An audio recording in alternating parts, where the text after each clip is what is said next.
ये आकाशवाणी का ग्वालियर केंद्र है। लीजिए अब सुनिए कोविड-19 जागरूकता पर विशेष कार्यक्रम मन में है विश्वास।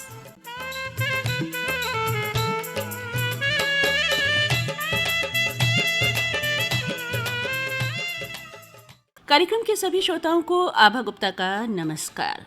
श्रोताओं, हमारा ये जो मोबाइल फ़ोन है ना, हमें एक दूसरे से कनेक्ट ही नहीं रखता है, बल्कि ये हमारी यादों को भी संजो कर रखता है। यकीन नहीं तो अपने मोबाइल फ़ोन की गैलरी में ज़रा घूम कर आइए। समझ गए ना आप? कोविड-19 के संक्रमण यानी कोरोना काल से पहले की जो ढेरों तस्वीरें हैं, अपने यार दोस्तों और अपनों के साथ कहीं पिकनिक की, किसी पार्टी की, किसी उत्सव की या विवाह समारोह की। आहा, कितनी सारी मीठी मीठी मधुर यादें जुड़ी हैं इन तस्वीरों के साथ। और इन्हें देखते हुए वहीं मुंह से एक आहा भी निकलती है कि ये समय फिर कब लौट कर आएगा, कब हम सभी मास्क सैनिटाइज़र को छोड़कर, सोशल डिस्टेंसिंग को तोड़कर एक दूसरे के गले मिलेंगे। जी हाँ दोस्तों, आएगा ज़रूर आएगा। वक्त ही तो है ये, एक सा कहाँ रहता है। अच्छा वक्त गुजर जाता है तो बुरा भी गुजर ही जाएगा, लेकिन इसके लिए हमें थोड़ा धैर्य, थोड़ी सावधानी और थोड़ा संयम बरतना होगा। खुशी, उम्मीद और इंतज़ार के साथ ये समय भी हमें गुजारना होगा। दोस्तों से फिर से उसी तरह मिल सकें, गपशप, पार्टी, पिकनिक, उत्सव, खेलकूद सब फिर से होगा। लेकिन जब हम सब इस काल में स्वस्थ रहेंगे तभी ना होगा। तो दोस्तों, सकारात्मक भाव के साथ जिंदगी का ये वक्त भी गुजारें, क्योंकि एक साथ सभी पर ये वक्त भारी है, किसी एक पर नहीं। तो फिर सभी मिलजुल कर इसे काट ही लेंगे। गपशप फ़ोन पर करें, घर में अपनी रचनात्मकता को निखारें, कुछ नया सीखने का जज्बा पैदा करें। जी हाँ, मैं जानती हूँ बहुत सारे लोगों ने कुछ नया सीखा है, कुछ नया किया है। घरों में आजकल बेटियां ही नहीं, बेटे भी बराबर कुकिंग पर हाथ आजमा रहे हैं और उन्हें खूब सराहना भी मिल रही है, और इसमें कोई बुराई भी नहीं है। बहुत सारे पतिदेव अपनी पत्नियों को बर्तन साफ करके खुश कर रहे हैं। नहीं नहीं, उनका काम हल्का कर रहे हैं। मिलजुल कर काम करने में बुराई ही क्या है? किसी एक पर काम का दबाव क्यों पड़े? ये एक अच्छी शुरुआत है शायद भारतीय समाज के लिए। महिलाएं जिन्होंने इंटरनेट का उपयोग केवल व्हाट्सएप और फेसबुक के लिए ही किया था, इस समय धड़ाधड़ ऑनलाइन शॉपिंग कर रही हैं, ऑनलाइन पेमेंट भी कर रही हैं और इस तरह से नई तकनीक को अपनी सहेली बना रही हैं।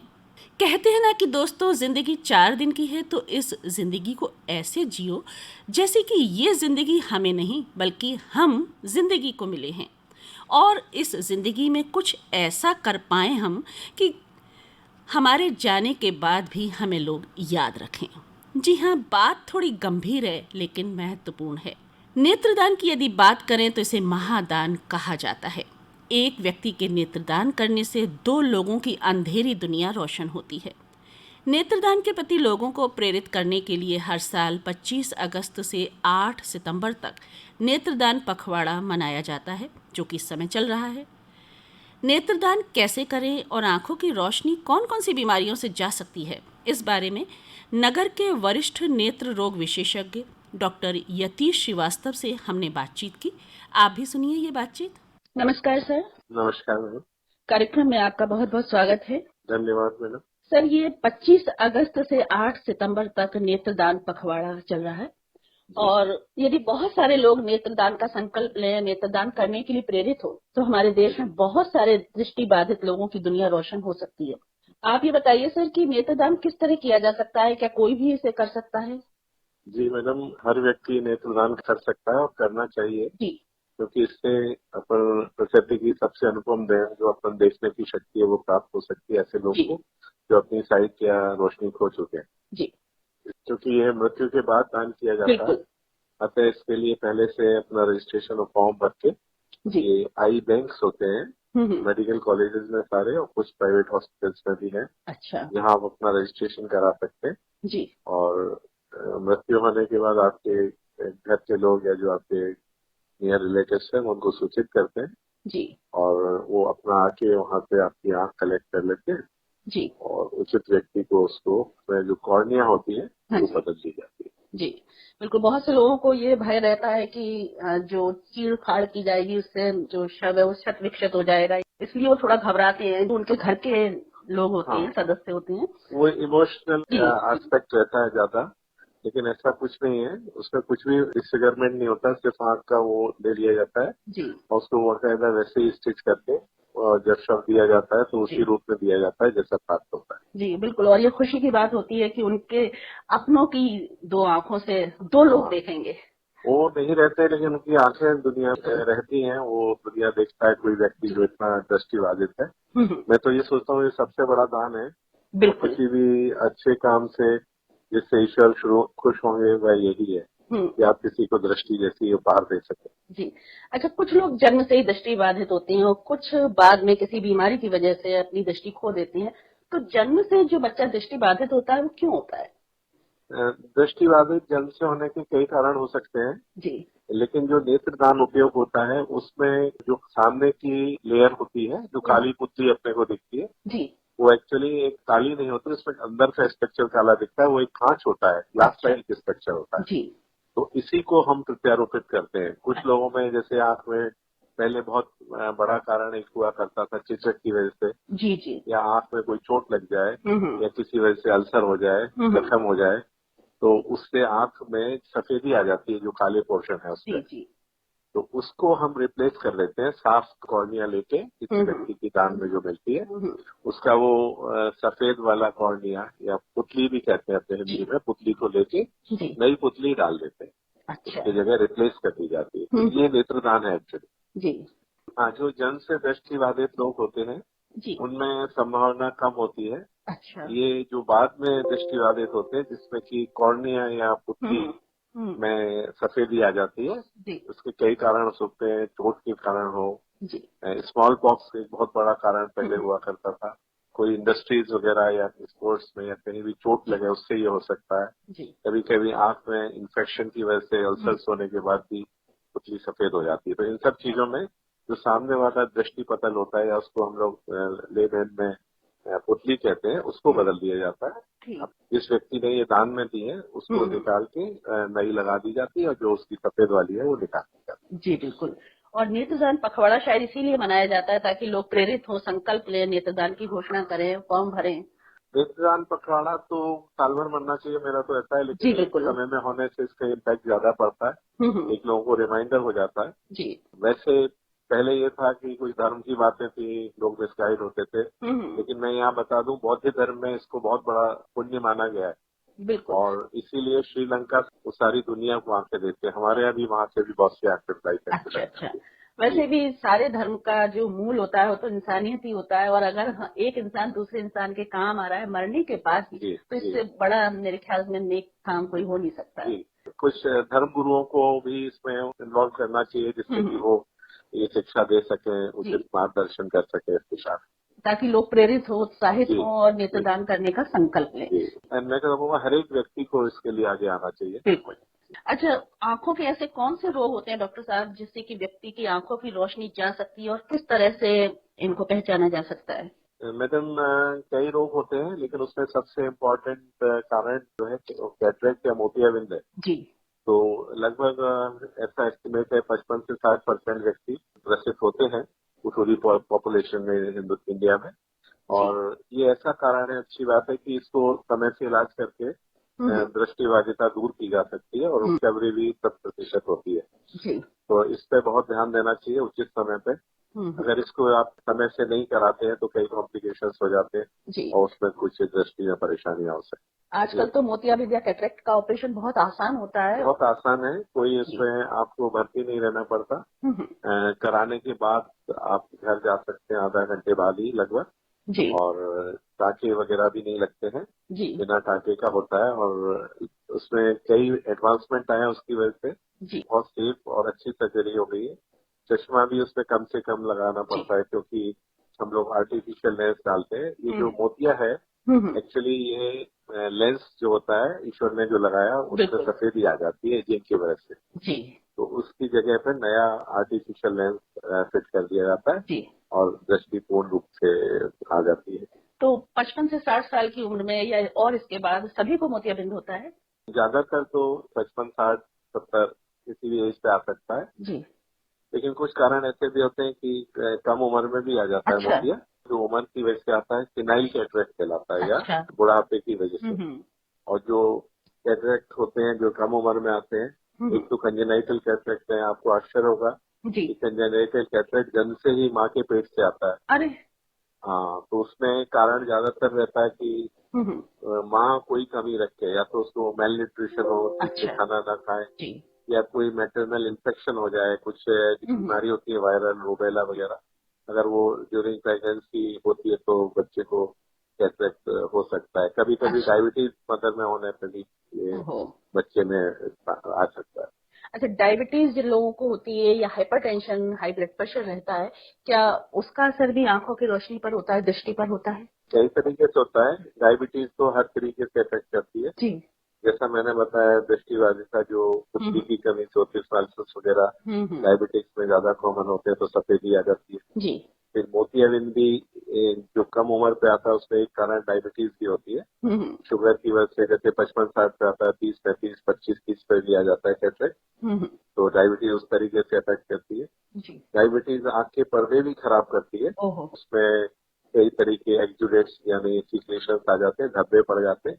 तो जी। कभी कभी ब्लड लीक होके पर्दे के ऊपर ब्लड के धब्बे पड़ जाते हैं। कभी कभी पर्दे की नस फटने से आंख में ब्लड छा जाता है, इसको जी। विट्रियस हेमरेज कहते हैं। ये इसमें परेशान। रोशनी रिवर्सिबल होती है क्या? अगर सही समय पे डायबिटीज का कंट्रोल कराया जाए जी। और इसका इलाज किया जाए तो अपन रोक भी सकते हैं, और अगर आ गई तो रिवर्सिबल हो जाती है। अच्छा। आजकल एक लेजर ट्रीटमेंट आया है जी। जिससे कि क्या होता है कि आंख के पर्दे पे कई अनवांटेड वेसल्स बन हम्म। जाते हैं, हम्म। या फिर नए वेसल्स बन जाते हैं, तो वो हम्म। ब्लीड कर सकते हैं, या वो जल्दी जी। रप्चर फट जाते हैं, तो उनसे जी। खून आ जाता है सामने। जी। तो उन अनवांटेड वेसल्स को, या जो नए वेसल्स बने हैं जिनको न्यू वेस्कुलराइजेशन कहते हैं, हम्म। उनको हम लेजर द्वारा सील कर सकते हैं। उनकी लीकिंग जो है, वो जैसे वेल्डिंग करके आप लोहे की चीज रोक देते जी। हैं, ऐसे लेजर से हम उनसे ब्लीडिंग रोक सकते हैं। मुख्य बात यह है कि अगर आप डायबिटीज से पीड़ित हैं या हाइपरटेंशन के मरीज हैं, तो डॉक्टर जो आंखों का डॉक्टर है यानी नेत्र विशेषज्ञ, उससे सलाह लेते रहे, आंखों का चेकअप कराते रहे। जी जी। पहला तो उसमें सबसे बड़ा गोल्डन प्रिंसिपल है, अपनी शुगर कंट्रोल करें, जी। उसके लिए प्रॉपर ट्रीटमेंट। जी। और लगभग मैं सलाह देता हूँ कि 6-6 महीने पे आंख के पर्दे हम्म। की जांच करानी चाहिए, बिल्कुल। जिससे कोई भी डेवलपमेंट हो तो तुरंत उसको अपन अटेंड करें। बिल्कुल। आंखों की रोशनी के लिए सतर्क रहें, चेकअप कराते रहें अपना। इसके अलावा डॉक्टर साहब, चलते चलते नेत्रदान के लिए और क्या कहना चाहेंगे हमारे श्रोताओं से? मैं ये कहना चाह रहा हूँ, नेत्रदान महादान है। जी। इसमें आपका कोई लॉस नहीं है। जो शरीर जलाए जाना है या जमीन में मिलना है, हम्म। उसको आप अगर किसी को दृष्टि जैसी उपहार दे सकते हैं तो अवश्य देना चाहिए। जी। और मैं सोचता हूँ सबसे बड़ा पुण्य काम ये हुआ जी। बिल्कुल। कि इसका बहुत पुण्य मिलेगा अगर अपन सोचे तो। गिविंग ए साइट टू ए दृष्टिबाधित को आप दे रहे हैं तो जी। बहुत बड़ा उपहार होगा ये। बिल्कुल। तो डॉक्टर साहब, आपने समय निकाला, हमारे कार्यक्रम से आप जुड़े और नेत्रदान के बारे में आपने जानकारी दी, और निश्चित रूप से हमारे सुनने वालों को इससे प्रेरणा मिलेगी और वो नेत्रदान का संकल्प जरूर करेंगे। आपको बहुत बहुत धन्यवाद। नमस्कार। जी मैडम, आपका भी धन्यवाद, आपने मुझे ये मौका दिया। Thank you. तो अभी आप सुन रहे थे वरिष्ठ नेत्र रोग विशेषज्ञ डॉक्टर यतीश श्रीवास्तव से की गई ये बातचीत। श्रोताओं, अनलॉक 4 के दिशा निर्देश केंद्र सरकार ने कल जारी किए हैं, जो 30 सितंबर तक प्रभावी रहेंगे। गृह मंत्रालय के दिशा निर्देशों के अनुसार 7 सितंबर से मेट्रो सेवाएं चरणबद्ध तरीके से खुल सकेंगी। वहीं सामाजिक, अकादमिक, खेल, मनोरंजन, सांस्कृतिक, धार्मिक, राजनीतिक कार्यों और अन्य सभाओं में 21 सितंबर 2020 से 100 व्यक्तियों को शामिल होने की अनुमति दी जाएगी। हालांकि इस तरह के सीमित समारोहों में अनिवार्य रूप से फेस मास्क पहनना, सामाजिक दूरी, थर्मल स्कैनिंग और हाथ धोने का प्रावधान होना चाहिए। 21 सितंबर 2020 से ओपन एयर थिएटरों को खोलने की भी अनुमति होगी। राज्यों और केंद्र शासित प्रदेशों के साथ व्यापक विचार विमर्श के बाद ये निर्णय लिया गया है कि स्कूल, कॉलेज, शैक्षिक और कोचिंग संस्थान छात्रों के लिए 30 सितंबर 2020 तक नियमित कक्षा गतिविधि के लिए बंद रहेंगे। कंटेनमेंट जोन के बाहर शिक्षकों से सलाह लेने के लिए कक्षा 9 और 12 तक के छात्र स्वैच्छिक तौर पर स्कूल जा सकते हैं। Cinema hall, swimming pool, entertainment park, theatre और इस तरह की जगहों पर गतिविधियां प्रतिबंधित रहेंगी। 65 वर्ष से अधिक आयु के बुजुर्गों और 10 वर्ष से कम आयु के बच्चों और गर्भवती महिलाओं को घर पर ही रहने की अपील की गई है। वहीं आरोग्य सेतु ऐप का इस्तेमाल करने के लिए कहा गया है। इसके अलावा सोशल डिस्टेंसिंग, फेस मास्क को अनिवार्य कहा गया है। वहीं सार्वजनिक जगहों पर थूकने की पाबंदी है। अगर कोई ऐसा करते हुए पकड़ा जाता है तो उसे फाइन देना पड़ेगा। इसके अलावा गाइडलाइन में वर्क फ्रॉम होम को ज़्यादा तरजीह दी गई है। तो ये तो थी अनलॉक 4 के बारे में कुछ चर्चा। और श्रोताओं, हम आपको बता दें कि कोविड-19 जागरूकता पर यह विशेष कार्यक्रम आप सुन रहे हैं आकाशवाणी ग्वालियर से। श्रोताओं, आजकल युवाओं के सामने रोजगार की समस्या एक ज्वलंत समस्या है। ग्रामीण युवा भी आजकल पढ़ लिख कर गाँव में खेतीबाड़ी या अपना काम नहीं करना चाहते, बल्कि शहरों में आकर नौकरी करना चाहते हैं। ऐसे में ग्रामों से प्रतिभा पलायन तो हो ही रहा है और नौकरी के लिए प्रतिस्पर्धा भी बढ़ी है। यदि शिक्षित युवा नौकरी न करके स्वरोजगार करते हैं तो वे खुद तो बारोजगार होते ही हैं, साथ ही कई अन्य युवाओं को भी रोजगार देने की सामर्थ्य रखते हैं। ऐसे ही एक युवा व्यवसायी हैं पारस बिरथरिया। इनसे हमने बातचीत की, आप भी सुनिए। नमस्कार पारस जी, इस कार्यक्रम में आपका स्वागत है। नमस्ते मैम। आप जो है वेजिटेबल्स, फ्रूट्स की होम डिलीवरी करवाते हैं। जी हाँ।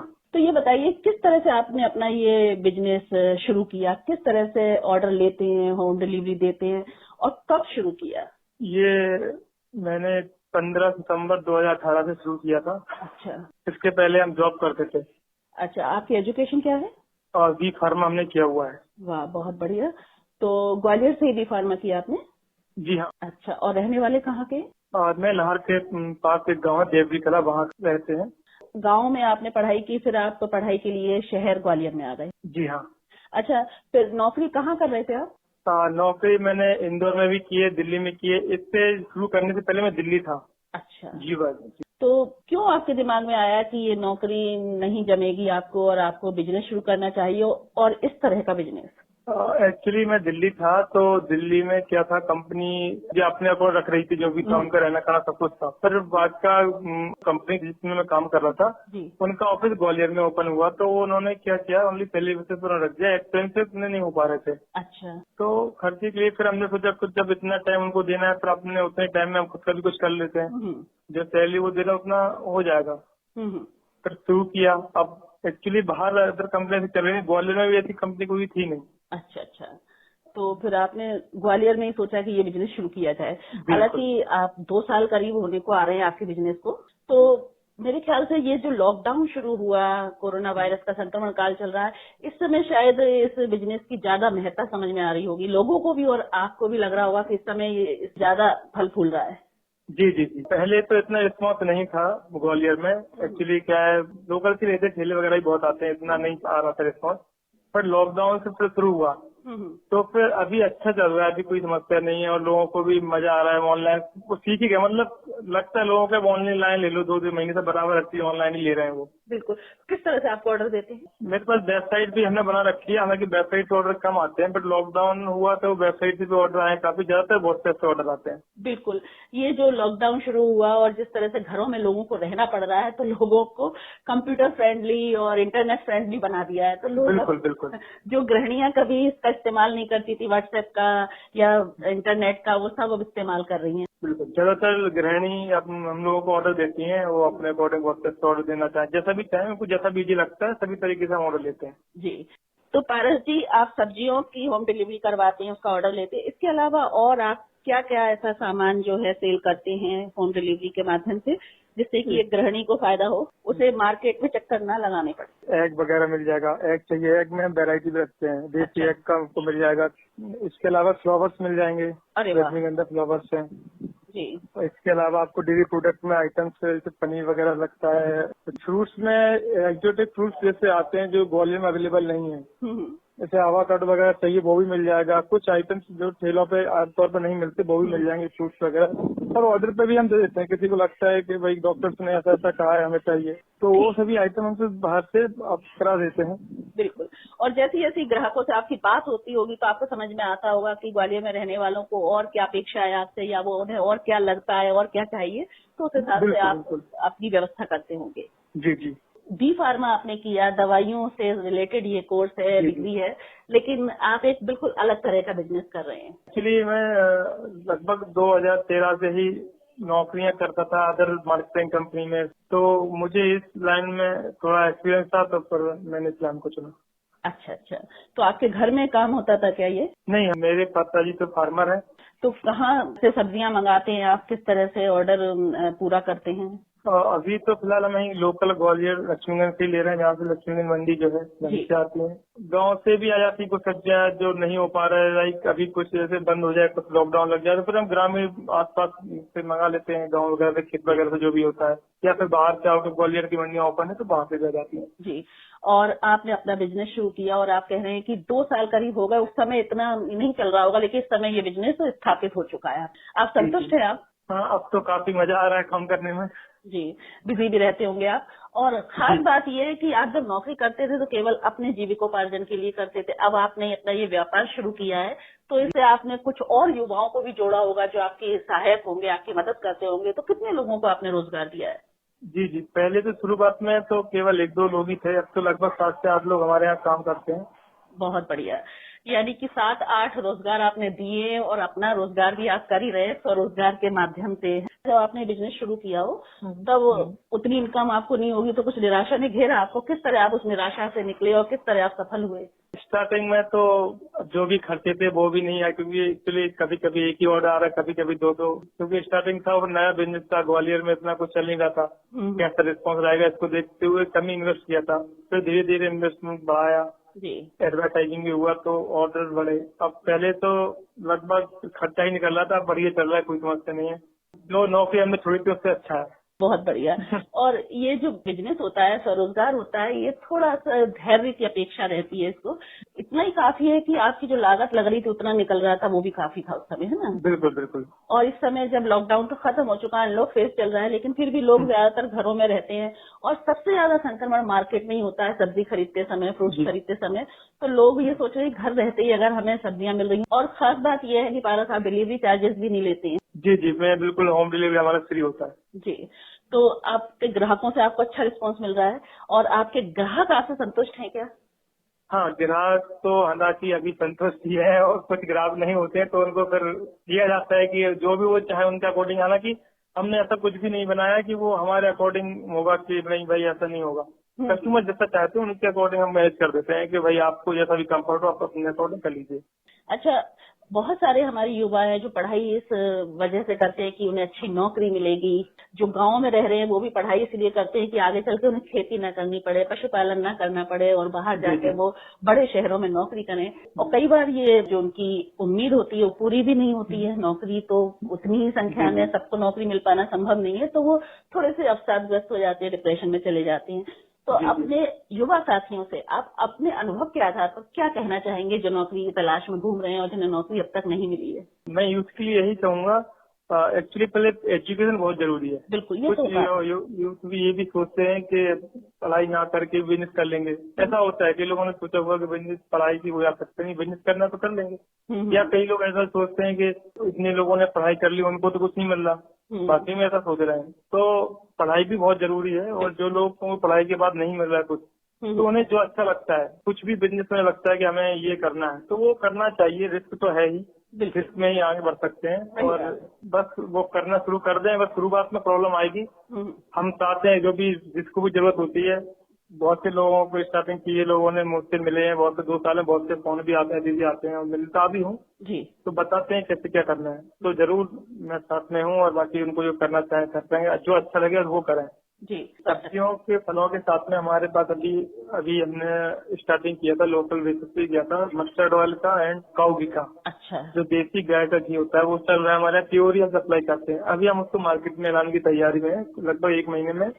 और दलिया वगैरह, ये गाय का घी, सरसों का तेल डाल है, बहुत देसी लाल है जो होती है, वो मेरे गांव से ही हम लोग वहाँ प्रोडक्शन करेंगे, यहाँ अच्छा। करेंगे मार्केटिंग। बिल्कुल गांव से शुद्ध देसी घी या तेल आप मंगवाएंगे सरसों का, तो निश्चित रूप से ग्राहकों को अगर पसंद आएगा तो आपको ऑर्डर भी मिलेंगे। यानी कि अब आप धीरे धीरे सोच रहे हैं कि अपने व्यापार को और थोड़ा विस्तार दिया जाए।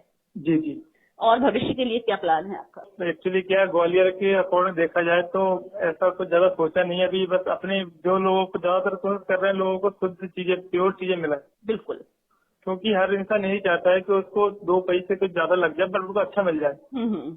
तो हम उस पे ही काम कर रहे हैं फिलहाल। अभी बस घी और दूध, ये तेल, ये बस खाद्य प्रोडक्ट जो है सामग्रियां, उन पे ही काम चल रहा है कि उनको आगे बढ़ा जाए, लोगों को कम से कम समय में अच्छे से अच्छा आइटम मिल जाए, जो भी उनको लगता है कि भाई ये चीज चाहिए। बिल्कुल। आपका व्यापार थोड़ा और विस्तार पाएगा तो कुछ और युवाओं को आप रोजगार दे पाएंगे। जरूर जरूर, कोशिश यही है कि ज्यादा से ज्यादा जो शिक्षित लोग हैं जी, जो कुछ करना चाहते हैं उनके लिए कुछ करें। बिल्कुल।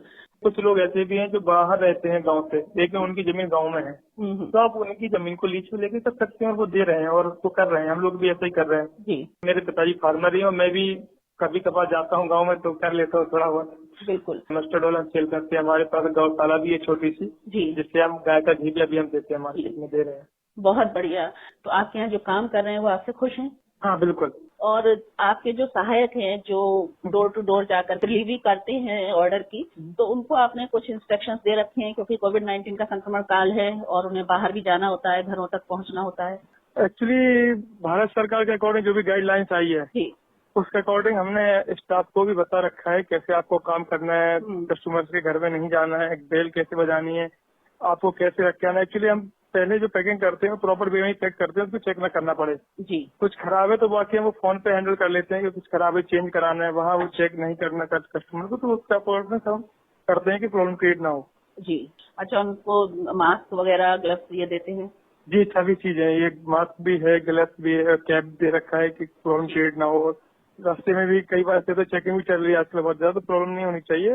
सीधा सिंपल सा जो भी है दे रखा है गाइडलाइन। तो बिल्कुल, उनके स्वास्थ्य को भी कोई नुकसान नहीं होना चाहिए। पारस जी, आपने बहुत अच्छा काम शुरू किया और इससे आपकी मेहनत रंग लाई है और धीरे धीरे आपका व्यापार अब जम रहा है और दूसरे युवाओं को आप रोजगार भी दे रहे हैं। और हम आपको शुभकामनाएं देते हैं कि आपका ये व्यापार और विस्तार पाए और ज्यादा लोगों को आप रोजगार दें। आप हमारे कार्यक्रम से जुड़े, आपने समय निकाला, बातचीत की, आपको बहुत बहुत धन्यवाद पारस जी। जी धन्यवाद मैम। नमस्कार। तो श्रोताओं, अभी आप स्वरोजगार करने वाले शिक्षित युवा पारस विरथरिया से की गई ये बातचीत सुन रहे थे।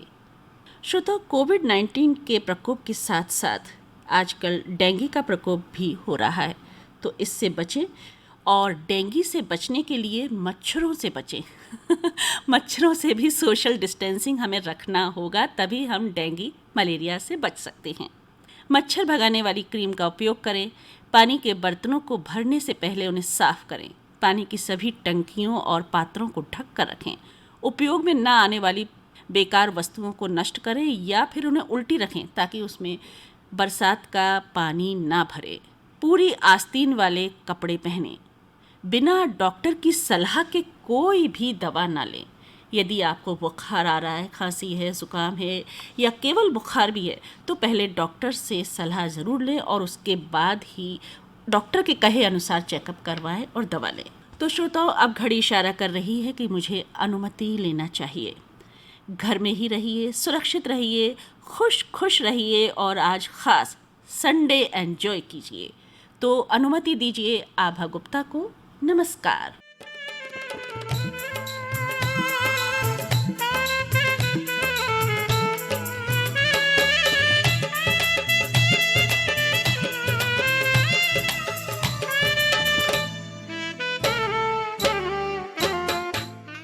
आप सुन रहे थे कोविड-19 जागरूकता पर विशेष कार्यक्रम मन में है विश्वास। यह आकाशवाणी का ग्वालियर केंद्र है। थोड़ी देर में आप सुनेंगे हमारा अगला कार्यक्रम।